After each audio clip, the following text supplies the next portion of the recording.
gamit po ang logo, may nakalagay pa pong 111 Iglesia ni Cristo tapos Church of Christ para bagang pinalilitaw nila na ito'y official na statement o pahayag ng Iglesia ni Cristo para po doon sa malawakang pagtitipon daw po sa Loreto Park sa September 21, 2025, alas 9 ng umaga. So pinalilitaw nila na ito'y official statement ng Iglesia na hindi naman totoo? Wala pong ganun, Sen eh.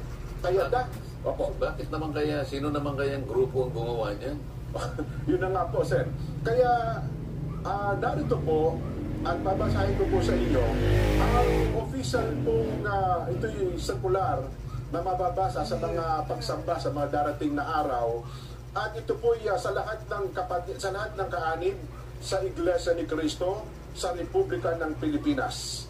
Mga mahal kong kapatid kay Cristo, may nag-post sa Facebook ng isang mensahe na wari nagmula sa pamamahala ng Iglesia ni Cristo na huwag daw tayong makisama sa malawakang pagtitipon na isasagawa sa September 21 sa Luneta Park bilang pagprotesta sa mga katiwalian sa pamahalaan.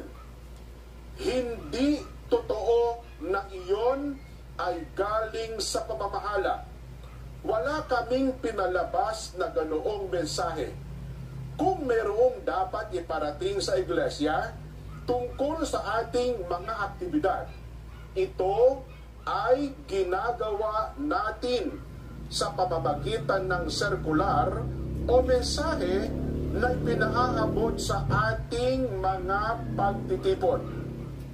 Hinihimok namin kayo na isama sa ating mga pananalangin na sana ay mamayani ang katarungan at kapayapaan sa ating bansa upang makapanatiling payapa ang ating mga pagsamba at paglilingkod sa Diyos.